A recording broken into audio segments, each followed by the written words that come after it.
No, qué belleza. Que Monseñor Willis Que Monseñor Willis es una berraquera, hombre. Hombre. Pero sí le contaron la...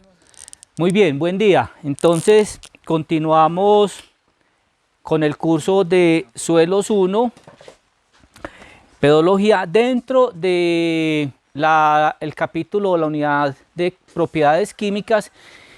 Y hoy vamos a ver la mamá de los pollitos de las propiedades químicas, así como la mamá de los pollitos de las propiedades físicas es la densidad aparente, la mamá de los pollitos de las propiedades químicas es la capacidad de intercambio catiónico. Y cuando decimos que es la mamá de los pollitos es porque digamos que entendiendo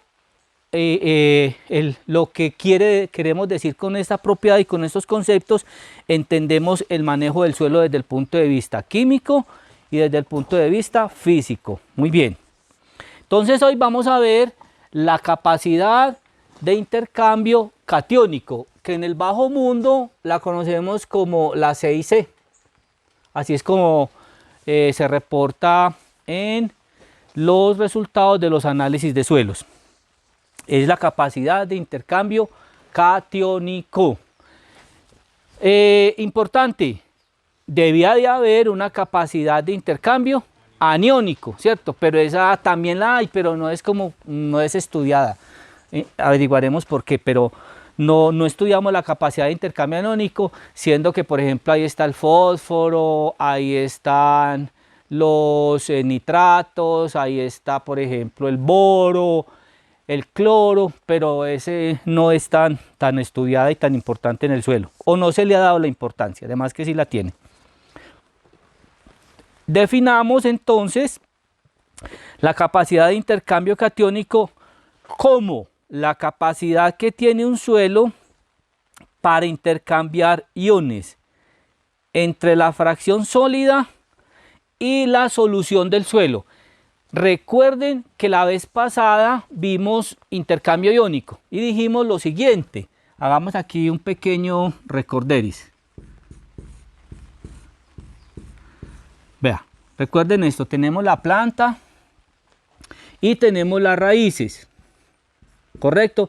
Y aquí hemos semejado, cuando hacemos así, estamos semejando la superficie de un sólido del suelo. ¿Y cuál es la superficie que semejamos? Pues básicamente las arcillas, que son las que tienen carga, porque no semejamos una arena sería esto, un limo sería esto, pero una arcilla tendría cargas superficiales, recuerden, positivas y negativas.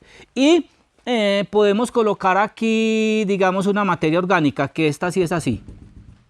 Esa es la importancia de la materia orgánica, recuerden, ¿cierto? Que tiene muchas más cargas que la fracción arcilla. Listo, entonces vamos a tener estos dos sólidos, ¿correcto? Entonces la capacidad de intercambio catiónico es, en el intercambio iónico vimos aquí sobre los sólidos del suelo, en esta parte de los sólidos del suelo, es donde vamos a guardar cargas opuestas obviamente a las que tiene el sólido para mantenerlas ahí. Dijimos que podíamos también definir los sólidos del suelo como una bodega donde se guardan los nutrientes mientras la planta los va consumiendo. Ella no los consume de uno. Cuando uno fertiliza, cuando uno adiciona nutrientes al suelo o moléculas al suelo, por ejemplo, recuerden esto, el K2O, que después se convierte en K+. Este K+, yo adiciono X cantidad de K+, pero la planta no es capaz de tomarlo todo de una vez. Ella va tomando de a poquitos. ¿Qué pasa si yo adiciono mucho? Bueno, X cantidad de K+, y enseguida precipita, se nos puede lixiviar. ¿Cómo no se lixivia? ¿Cómo no se lava? ¿Cómo lo mantenemos ahí? Pues porque este potasio llega aquí, a estos sólidos, y encuentra cargas disponibles, ahí se queda mientras la planta lo empieza a tomar. Entonces, estos son los sólidos del suelo. Entonces dijimos, la capacidad de intercambio está definida como la capacidad que tiene un suelo de intercambiar iones entre esta fracción sólida y una agüita, recuerden que hay aquí un agua que generalmente está en los microporos, que se llama solución del suelo. Entonces, aquí en esta solución del suelo también hay potasios disueltos. Esta solución del suelo y este sólido del suelo, me acuerdo del profesor Zapata que nos decía que esta era la doble capa difusa y nosotros decíamos que era la doble capa confusa, porque nunca lo entendimos, pero ahí vamos. Listo, muy bien. Esta solución del suelo y estos sólidos tienen un equilibrio eléctrico medido por las cargas que hay en la solución, la cantidad de cargas que hay en la solución del suelo y la cantidad de cargas que hay adheridos a los sólidos. Entonces, supongamos que en la solución del suelo hay 10 potasios. Es porque muy seguramente en el sólido del suelo hay 10 potasios. Bueno, bueno, muy bien. Entonces, vamos a hacer un imaginario. Imaginémonos que en la agüita, en la solución del suelo, que es de donde la única parte donde las plantas toman los nutrientes, hay 10 potasios y adheridos a la solución del suelo hay 10 potasios. Pero vamos a ponerlo un poquito más allá. Hay 10 cargas positivas en la agüita, en la solución del suelo, y 10 cargas positivas adheridas a los sólidos del suelo. La planta toma o absorbe un ion y genera un desbalance eléctrico. ¿Entre quiénes? Entre los iones o las cargas que hay en la solución del suelo y las cargas que hay adheridas en los sólidos. ¿Qué pasa? Empieza a haber un intercambio. ¿De dónde a dónde?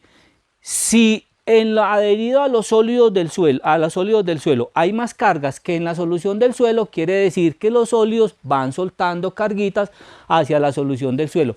Cuando ya todo se acaba, quiere decir que ya no hay intercambio iónico, ¿cierto? Vamos a ver más adelante intercambio iónico, en este caso intercambio catiónico, pero igual sucede con las cargas negativas, ¿listo?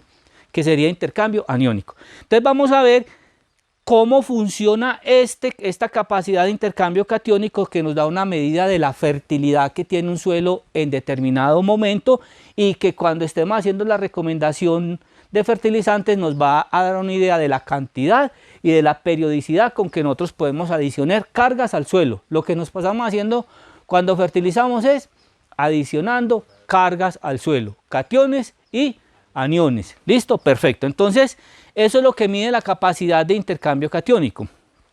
El intercambio entre la fase sólida y la solución del suelo. Por eso es que cuando fertilizamos, por ejemplo, llevamos 3 años de invierno. Entonces estamos montados en la catapila de pedal. 3 años de invierno, o sea, lluvia como nunca hemos tenido. Precipitaciones de 70, 80 milímetros. Fertilizantes bien costosos. Entonces adicionamos fertilizantes, enseguida que hay una precipitación como la de aquí. ¿Qué pasa? Todo se lava, ¿cierto? Muy bien. Entonces ya definimos eso. ¿Cómo determinamos la capacidad de intercambio catiónico de un suelo? Entonces uno ya va como pensando en cositas. Un momentico, entonces, entre más cargas hayan aquí, en los sólidos del suelo, ¿mejor o peor? Mejor, ¿cierto? O como diría Natalia París, entre más cargas hayan en el suelo, ¿cierto? Entonces, Natalia París desapareció, ya está otra vez por ahí. ¿Ah, sí? Y ella es coach espiritual. ¿En serio? ¿Cómo así?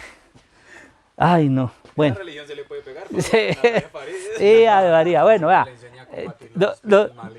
Entonces, entre más cargas haya en el suelo, listo, habrá una mayor capacidad de intercambio catiónico. Entonces la pregunta es, bueno, ¿y cómo determinamos eso? ¿Cómo lo medimos? ¿Cómo nos damos cuenta? ¿Eso cómo se come? ¿Dónde coge? Listo.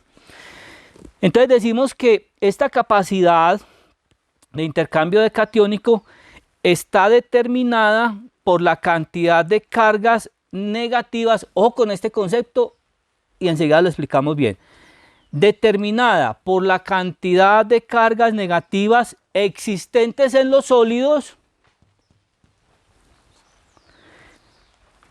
cuantificada a través de la sumatoria de los cationes, o sea, de las cargas positivas que están adheridas a las cargas negativas. ¿Eso qué quiere decir? Yo no soy capaz, o sea, yo sí soy capaz, pero uno sí sería capaz, pero uno no saca el suelo para medirle las cargas negativas. Uno saca los cationes que hay en el suelo, que es una medida indirecta. Si yo mido las cargas positivas, supongo que es una de las imprecisiones de los análisis de suelos, supongo que por cada carga positiva que yo mida es porque en el suelo había una carga negativa. Eso es lo que se supone que medimos ahí. Cuantificada a través de la sumatoria de los cationes. Entonces, ¿cuáles cationes? Calcio, carga del calcio, más 2. Magnesio, no, más 2 también. Casi todos los son divalentes. Ah, no, pero no todos. Sodio, más 1. Potasio, más 1. Amonios. Y aquí hay uno que aparece, muy importante, que vamos a ver después que discriminamos esto, es este amiguito. El aluminio. El aluminio. Repito, entonces, vamos a dar todo el concepto completico. Entonces, definida, la capacidad de intercambio catiónico está definida como la capacidad que tiene un suelo para intercambiar iones entre la fracción sólida y la solución del suelo, determinada por la cantidad de cargas negativas, estas cargas negativas existentes en los sólidos y cuantificada a través de la sumatoria de los cationes calcio, magnesio, sodio, potasio, amonio y aluminio, extraídos a un pH de 7. O sea que esto quiere decir que cuando nosotros tomamos una muestra de suelo en campo, le adicionamos una parte de suelo por una parte de agua, dejamos y medimos en el sobrenadado la capacidad de intercambio catiónico, quizás estamos siendo imprecisos porque no estamos garantizando que ese pH esté a 7. ¿Por qué será que lo importante sería medirlo a pH 7? Porque recuerden que en pH 7 tenemos igual cantidad de hidrogeniones, igual cantidad de hidroxilos. OH menos y H más. Entonces ahí las cargas positivas y negativas están balanceadas y nos afectarían por igual a cationes y aniones, ¿cierto? Entonces la medida se hace en laboratorio a pH 7. También por ahí hay otras medidas, pero digamos que esta es la más discotequera, ¿cierto? La de pH 7. Correcto, muy bien. ¿Qué estamos midiendo entonces? Cargas positivas. Estas cargas positivas como una medida indirecta de las cargas negativas que hay en los sólidos, en la fracción sólida. Generalmente se mide sobre la fracción sólida arcilla por lo siguiente. Aunque en el suelo también hay materia orgánica que tiene muchas cargas negativas, cuando uno prepara la muestra para hacer el análisis, seca el suelo a 105 grados Celsius por 24 horas. Ahí ya hay mucha materia orgánica que se ha calcinado y que no funcionaría pues como adecuadamente, ¿cierto? Entonces básicamente lo que se mide es la cantidad de cargas negativas que están aportando la fracción arcilla en el suelo. Muy bien. Podremos decir entonces que la capacidad de intercambio catiónico total es igual a la capacidad de intercambio catiónico variable más la capacidad de intercambio catiónico permanente. ¿Listo? Podemos decir, como para simplificar la cosa, que la capacidad de intercambio catiónico es la capacidad que tiene un suelo para retener cargas positivas que yo le adiciono a través de los fertilizantes. Esa podría ser una definición alpargatuda. Alpargatizada. ¿Listo? Muy bien. Y obviamente recuerden que aquí colocamos uno que se llama la materia orgánica, que también es responsable de eso. Muy bien. Entonces, todas esas cargas, vamos a poner aquí, toda esa concentración de cargas negativas que hay en el suelo depende de las cargas negativas que aporte la CIC variable y las cargas negativas que aporte la CIC permanente. Muy bien. ¿Quién aporta la CIC variable del suelo? Es decir, hay cargas negativas en el suelo que una vez son bastantes o muchas, una cantidad mayor, y otra vez disminuyen. ¿Quién aporta esa? La materia orgánica. ¿Por qué? Porque la materia orgánica se consume. Entonces, la CIC variable es las cargas negativas que está aportando la materia orgánica. Y la CIC permanente son las cargas que están aportando los sólidos del suelo en mayor cantidad a la fracción a arcilla. Entonces uno diría, bueno, ¿qué sería más conveniente para uno? ¿Tener que la CIC total dependa de la CIC variable o dependa de la CIC permanente? ¿Ustedes qué opinan? De la permanente, claro. ¿Cómo será, por ejemplo, dónde variará más la CIC variable debido a la materia orgánica? ¿En Urabá o aquí en La Ceja? En Urabá. Entonces usted puede adicionar materia orgánica, una gallinaza, un compost hoy y medir la capacidad de intercambio catiónico total y le resultará elevada. Pero mídala dentro de 2 o 3 semanas o dentro de un mes. Seguramente que esa CIC bajará porque la materia orgánica en Urabá se consume rápidamente. La CIC variable en estos climas, uno podría pensar que hasta tiende a ser más permanente, pues porque la degradación de la materia orgánica en climas fríos es mucho menor, por lo tanto, la cantidad de cargas negativas aportadas por la materia orgánica se conservarían con más tiempo. Esto lo podemos graficar así, facilito. Miren, vamos a colocar aquí en el eje de las abscisas, por ejemplo, la materia orgánica y el porcentaje de materia orgánica y el porcentaje de arcilla, ¿correcto? Y aquí, sobre las ordenadas, vamos a colocar, por ejemplo, la CIC total. ¿Listo? Entonces, ¿cómo será la CIC total? Que es la suma de las dos. Entonces nosotros podemos colocar aquí. Esta recta sería ¿cuál CIC? La variable. Esta sería la CIC variable, que es debida a ¿quién? A la materia orgánica. Pero la CIC permanente, su nombre lo indica. ¿Cómo sería? Permanente. Esa no cambia. ¿Por qué?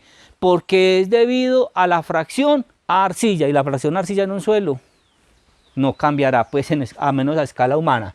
Entonces la CIC permanente. ¿Qué quiere decir? Que estas dos son la sumatoria, sería la CIC total. Correcto. La que le reportan a uno en los análisis de suelos, en los resultados de análisis de suelos, siempre es la CIC permanente, porque se hace una oxidación y se hace un tratamiento de la muestra para separarlo de la materia orgánica. Muy bien. Bueno,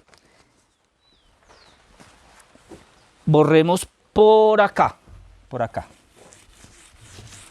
Si enfocamos bien la grafiquita, todo, muy bien. Muy bien. Entonces, ojo, entonces aquí vamos a ir precisando otros de esta misma se dice, pero vamos a ir ya depurándola un poquito. Entonces nosotros vamos a decir que la CIC es igual a la sumatoria de las bases intercambiables. ¿A quién llamaron las bases intercambiables? A estas que tenemos aquí. Calcio, magnesio, sodio, potasio y amonio. Ojo. Entonces, vamos a hacer esta diferencia. La 6C tiene también un condicionante. Vamos a colocar aquí el pH.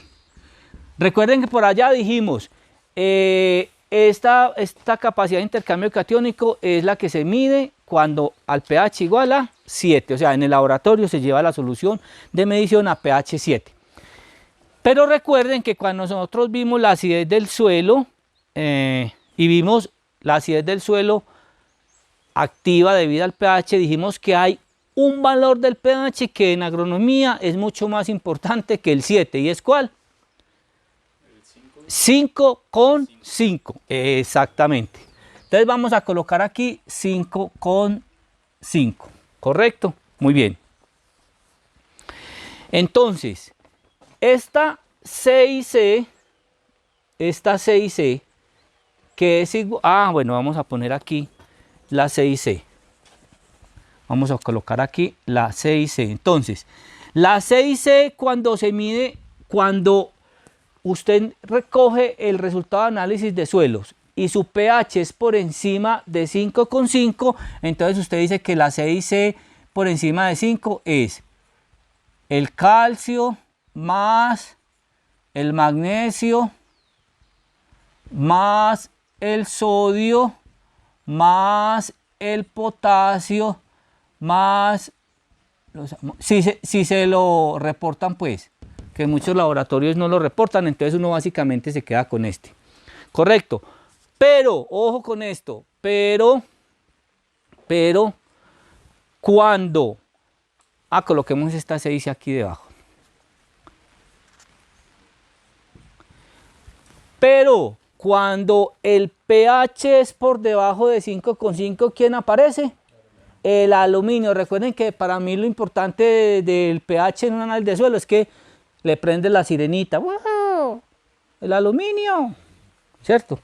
Es lo único, pues, porque no lo he visto como otra aplicabilidad efectiva para la interpretación de análisis. Entonces, aquí ya aparece un concepto que se llama la capacidad de intercambio catiónico efectiva. Entonces, aquí, ¿quién sería? Calcio más magnesio más sodio más potasio y más amonios. ¿Más quién? Más el aluminio. Porque mire, todos son cationes, todas son cargas positivas que me están ocupando cargas negativas en el suelo. ¿Correcto? Muy bien. Finalmente, muchachos, para que entendamos esto como un poquito mejor, aquí están las cargas negativas en los sólidos, ¿correcto?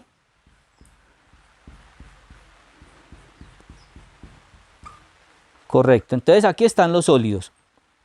Aquí está la solución del suelo. Y aquí ¿qué hay adheridas? Cargas positivas y cargas negativas, pero la mayoría son cargas positivas, ¿correcto?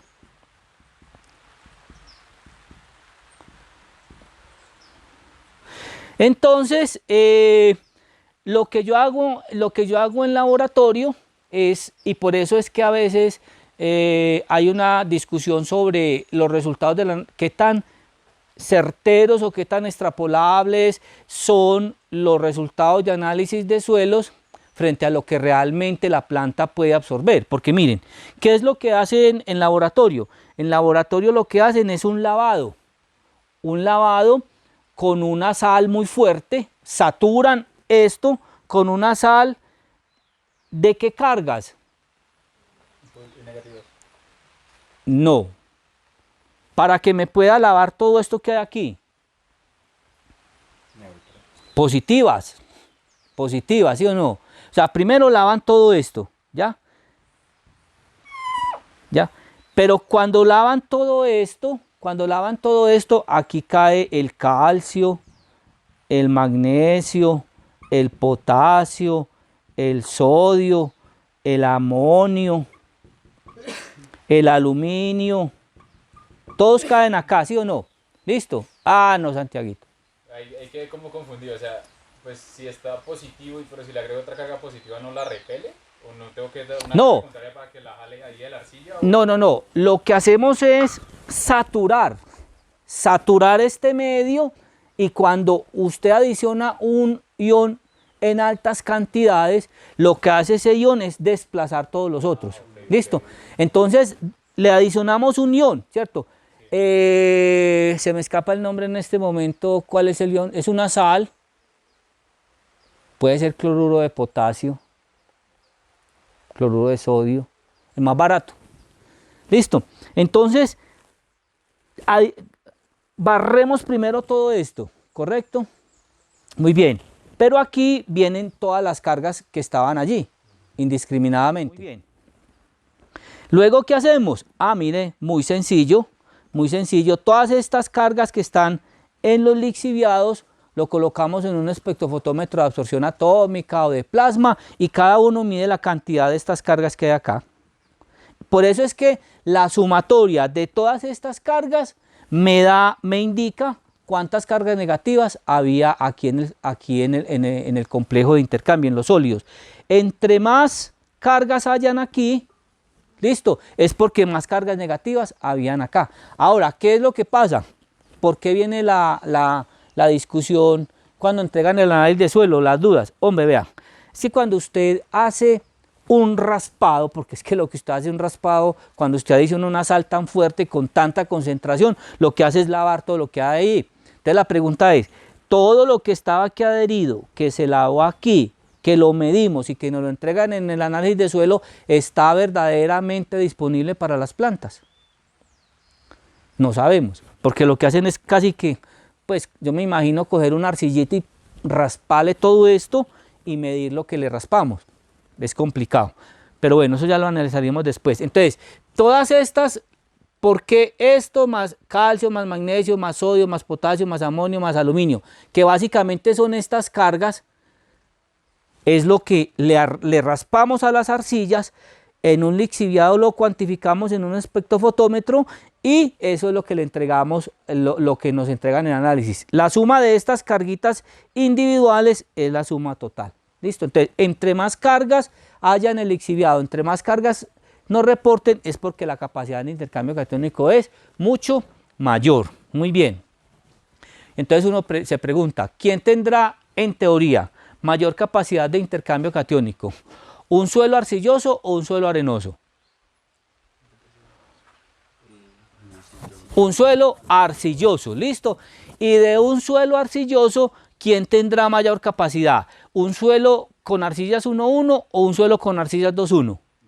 Un suelo con arcillas 2,1, ¿listo? Y un suelo con mayor materia orgánica tendrá mayor capacidad de intercambio catiónico que un suelo con menos materia orgánica. Pero la capacidad de intercambio catiónico variable será mucho mayor que la capacidad de intercambio catiónico permanente, ¿cierto? Entonces, en un suelo de Urabá, la capacidad de intercambio catiónico total dependerá más de ¿quién? ¿De la variable o de la permanente?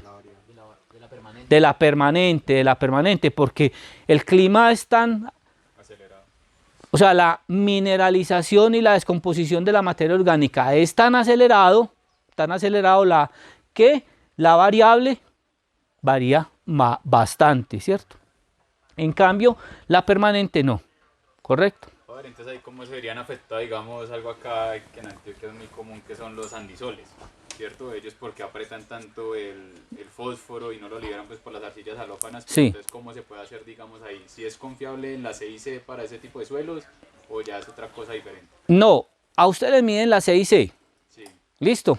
Es decir, usted tiene 50 cargas en el suelo. Sí.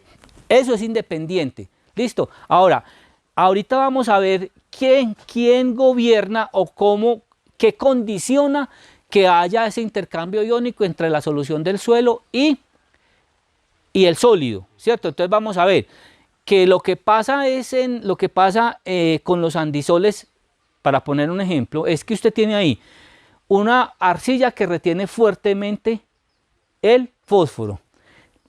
Cuando estamos en laboratorio haciendo esta extracción de iones, ahí no nos importa si son, con qué potencia está retenido el suelo, con qué fuerza retiene esa arcilla el ion que nos interesa. Ya es usted después que estudia y dice, venga, es que yo puedo tener en un andisol, listo, una 6C por ejemplo, de 10 miliequivalentes, pues ahorita miramos eso, de 10, ¿sí o no? Muy alto, listo. Y de ese 10, entonces digamos que 7 están con fósforo. Listo. Entonces usted dice, ¿cómo así? Venga. Pero yo ya sé que esa 6C puede ser muy buena. Listo, es una 6C alta, buena, todo eso. Que mucha está ocupada con el fósforo, pero es que el problema es que lo retiene con mucha afinidad, con mucha fuerza. Entonces yo puedo tener una 6C muy alta, altos contenidos de fósforo, pero si es en andisoles, tenemos ahí un problemita de retención. Igual vamos a ver con las silitas y el potasio, en fin. Enseguida vamos a ver que una cosa es entender el concepto de la capacidad de intercambio catiónico, que a mí me interesa que sea muy alto, siempre. Es decir, a uno nunca le estorbará una capacidad de intercambio alta, como no le estorba el billete, ¿sí o no? ¿A quién le estorba que tenga mucho billete? A nadie, yo no he sido el primero que le estorbe, ¿cierto? Pero después vamos a ver que una capacidad de intercambio catiónico alta es muy buena, pero ¿está disponible o no está disponible ese valor tan alto? Enseguida lo vamos a analizar. Muy bien. ¿Cuáles son las unidades? Ya podemos borrar esta grafiquita.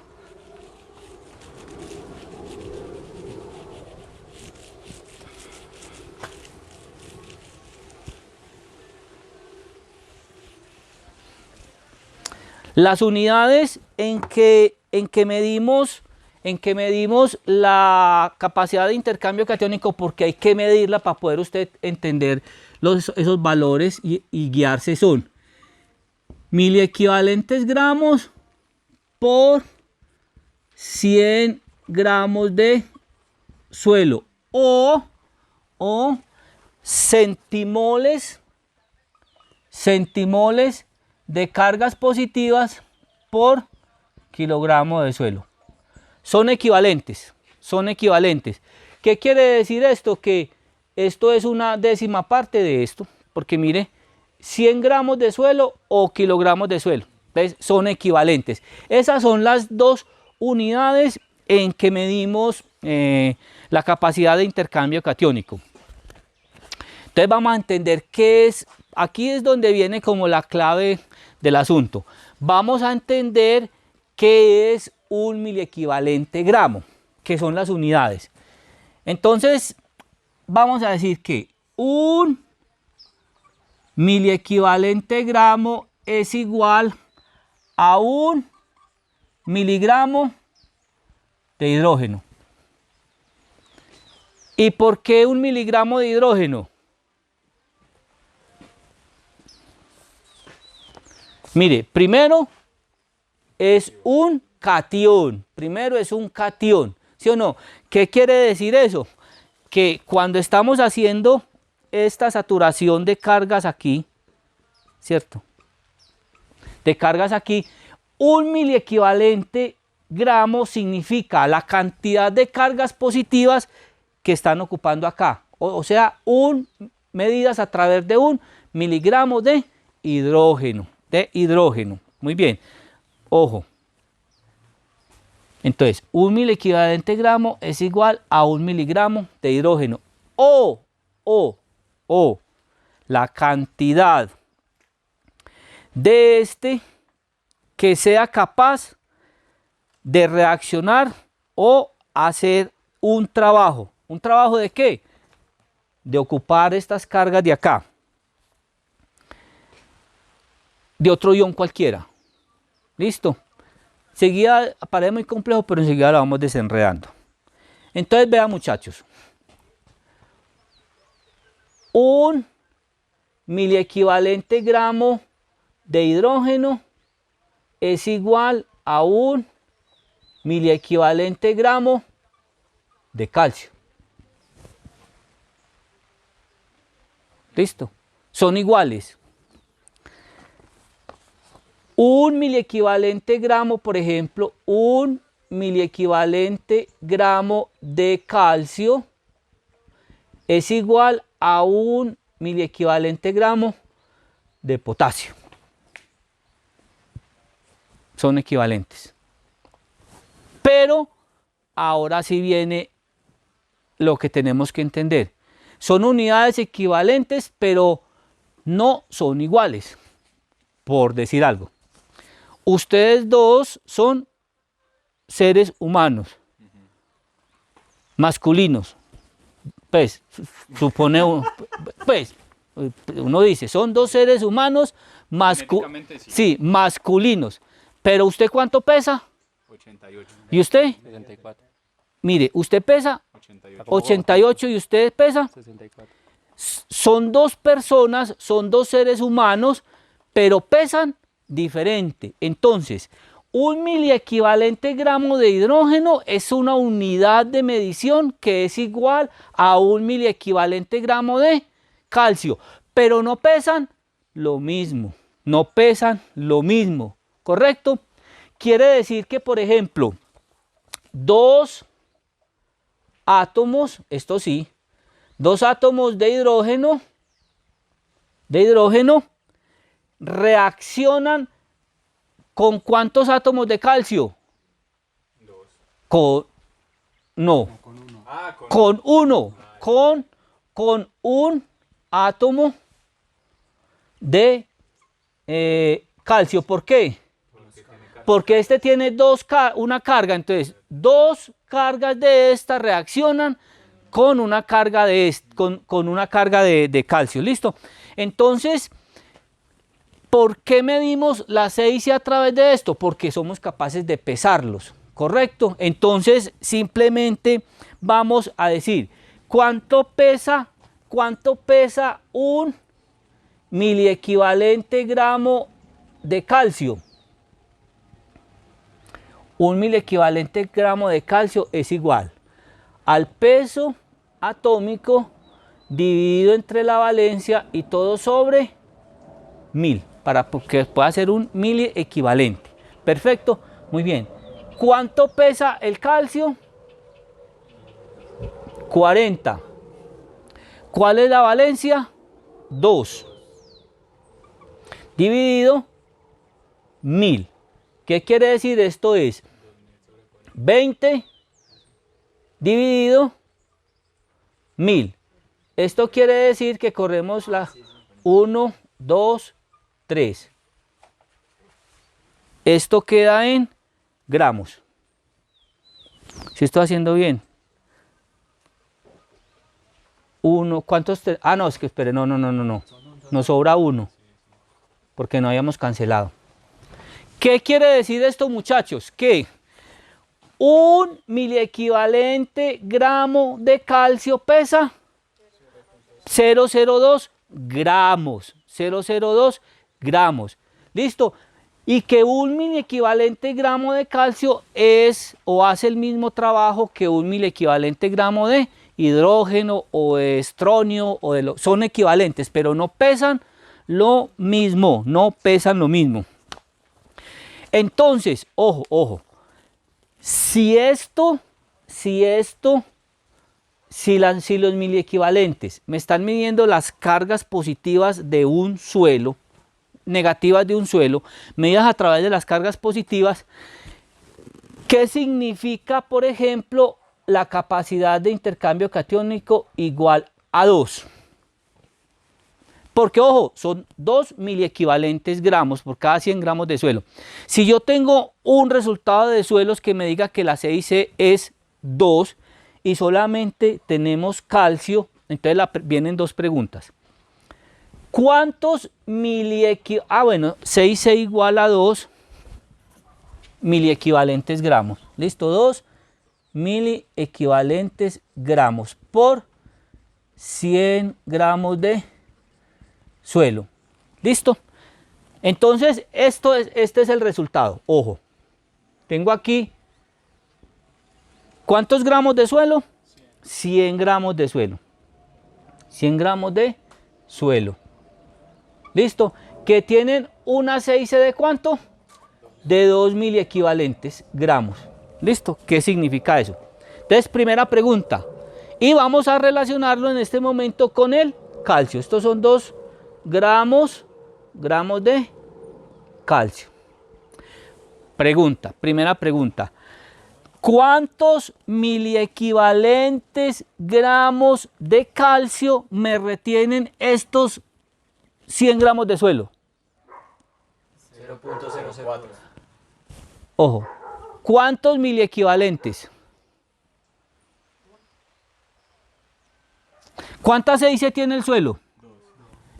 ¿Cuántos miliequivalentes me puede retener? 2 miliequivalentes. Entonces, este suelo es capaz de retenerme 2 miliequivalentes gramos de calcio. Ahora sí, ¿cuántos gramos de calcio es capaz de retenerme en estos 100 gramos de suelo? ¿Cuánto pesa un miliequivalente? 0.2. ¿Cuánto pesan? Entonces, este suelo es capaz de retenerme 0.04 gramos de calcio. ¿Sí o no? Si fuera una 6C de 3, entonces retendría ¿cuánto? 3 miliequivalentes de calcio que pesan 0.06 gramos de calcio. ¿Listo? Entonces, mire qué importante la capacidad de intercambio catiónico, y por eso les decía yo que era la mamá de las propiedades químicas, porque ¿cuál es la mamá de las propiedades físicas? La densidad aparente.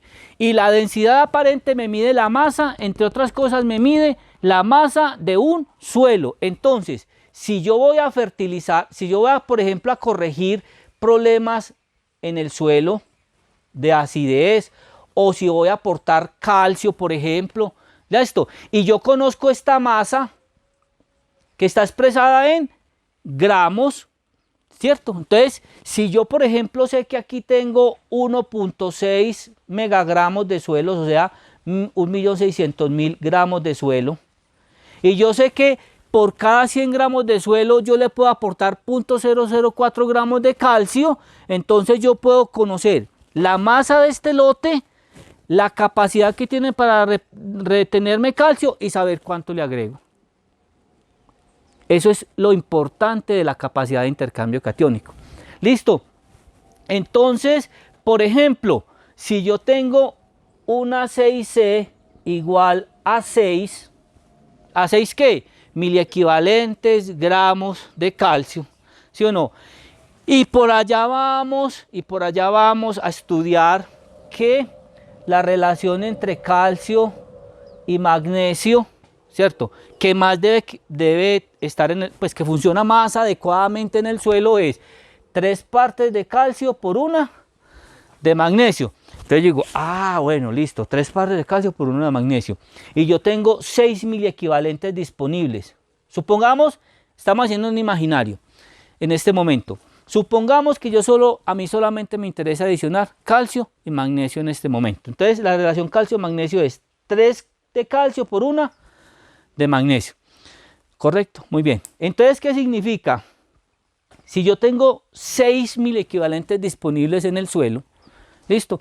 ¿Cuántos miliequivalentes de calcio agrego y cuántos miliequivalentes de magnesio agrego?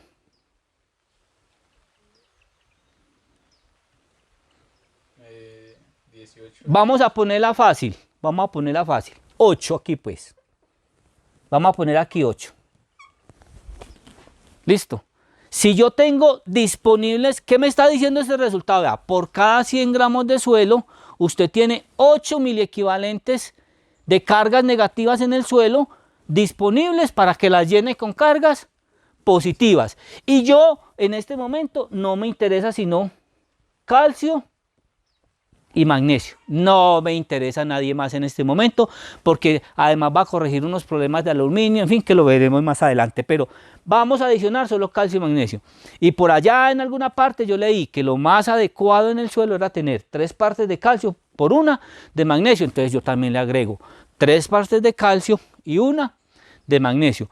¿Cuántos miliequivalentes de calcio le voy a agregar por cada 100 gramos de suelo? 0.16. No. Ojo, miliequivalentes. ¿Cuántos? Pero si tengo 8. Tengo 8. Entonces serían 24. No. No. Yo solamente tengo 8 habitaciones disponibles en ese hotel. Tengo que llenar. La relación es 3 tolimenses por un paisa. Porque aquí no hay gente del Tolima. Entonces va a llenar 3 habitaciones con tolimenses y solo una con paisas, que los tolimenses finalmente salen siendo paisas. Entonces, ¿cuántas habitaciones puedo llenar con tolimenses? 3. No, porque tengo 8. Entonces 7. Y la relación tiene que ser 3 y 1. Entonces sumen, muchachos. 3 y 1. 6 y 2. 6 y 2. Entonces yo puedo, de estos 8 miliequivalentes que tengo acá, entonces digo, vea, yo voy a aportar 6 miliequivalentes gramos de calcio y 2 miliequivalentes gramos de magnesio. Ahí no se tiene en cuenta entonces la carga del elemento. Esta pareja igual a 2. No, porque es que un miliequivalente, vea, usted es un hombre, ¿ves?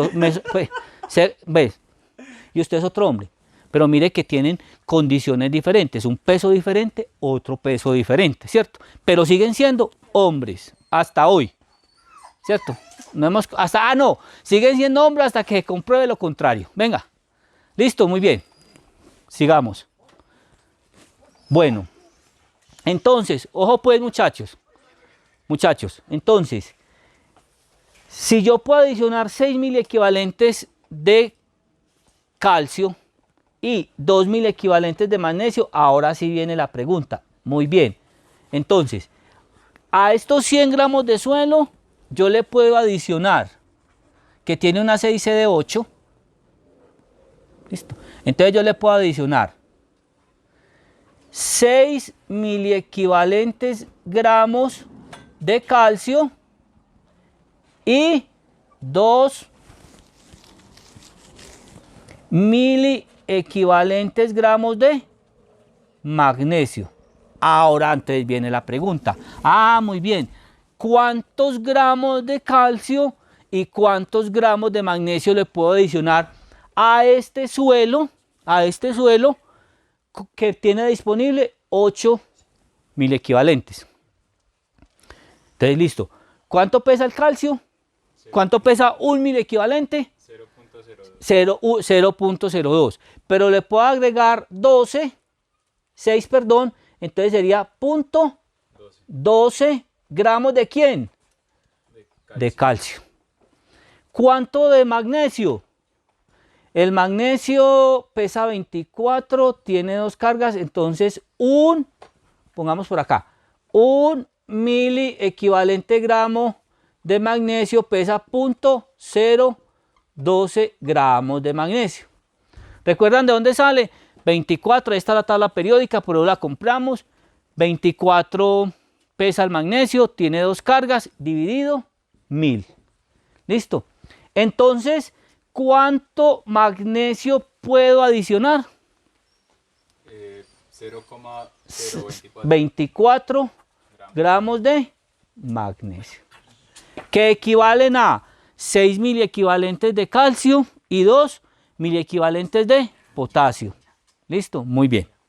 Hasta ahí, de magnesio, perdón. Hasta ahí no hay problema. ¿Listo o no? Por eso, entre mayor sea la CIC, en teoría es mucho mejor. Tenemos mayor cantidad de cargas negativas en el suelo para que guarden cargas positivas. Muy bien. Vamos a hacer otro análisis acá, otra preguntita. Ojo con esto. Lo mismo, 100 gramos de suelo, listo. Yo tengo una CIC, por ejemplo, de 5 miliequivalentes gramos. 5 miliequivalentes gramos. ¿Qué pasa, muchachos? ¿Qué pasa en el caso 1 si yo agrego 3 miliequivalentes gramos de X, de cualquiera? ¿Listo? Muy bien. ¿Y qué pasa? ¿Y qué pasa en el caso 2? En el caso 2, si yo agrego 6 miliequivalentes gramos de cualquier otro elemento. ¿Qué pasa en el caso 1? Volvamos. 100 gramos de suelos con una CIC de 5. ¿Qué pasa si agrego 3 miliequivalentes gramos de cualquier elemento? Los coge y me quedan 2. Lo retiene y me quedan sobrando 2, ¿cierto? Muy bien. ¿Qué pasa en el caso 2? Si yo adiciono, si yo tengo en el suelo 5 miliequivalentes gramos disponibles, pero adiciono 6, solamente el suelo es capaz de retenerme 5 y se me va a lavar 1. Se lixivia, estoy botando la platica. Por eso es que fertilizar sin un análisis de suelos y luego sin hacer una correcta interpretación es como tirar a la ciega, ¿cierto? Al bulto. Pero esa CIC sí tuvo en cuenta la materia orgánica. No, no, esto es CIC permanente, eso es CIC. Sí, no, pues, o sea, no podría afirmar tampoco pues, que se va a lixiviar si no se tiene en cuenta la variable. Ah, bueno, usted me diría, pero es que uno no fertiliza teniendo en cuenta casi la CIC variable por eso. Porque es posible que hoy esté y mañana no esté. Claro, en clima frío usted va más a la fija, pero en otro no. Entonces, por eso casi siempre se calcula sobre la CIC permanente y se fertiliza frente a la CIC permanente, ¿correcto? Entonces ya entendimos por qué es importante conocer la CIC del suelo, porque entre otras cosas me dice cuánto fertilizante puedo adicionar. Porque miren, volvemos al cuento, hay que mirar la practicidad, porque no vino Jorgito, ¿cierto? ¿De eso para qué? Entonces, volvemos ahora. Supongamos que yo agrego 6 miliequivalentes de potasio, que viene como K2O, que viene en un fertilizante, por ejemplo, como el cloruro de potasio, 0,060. Por aquí viene el cloro, no sé cuánto tiene de cloro, X de cloro. ¿Listo? ¿Qué estoy haciendo yo? Yo estoy botando parte de este fertilizante aquí porque agrego K2O al suelo, K2O se convierte en K+, pero yo estoy adicionando 6 miliequivalentes, estoy botando 1 miliequivalente de potasio y 1 miliequivalente de potasio se puede valorar cuánto vale. ¿Listo? Muy bien. Ah, Marina, Sí. ¿en serio? Eso Sí. llevábamos hablando.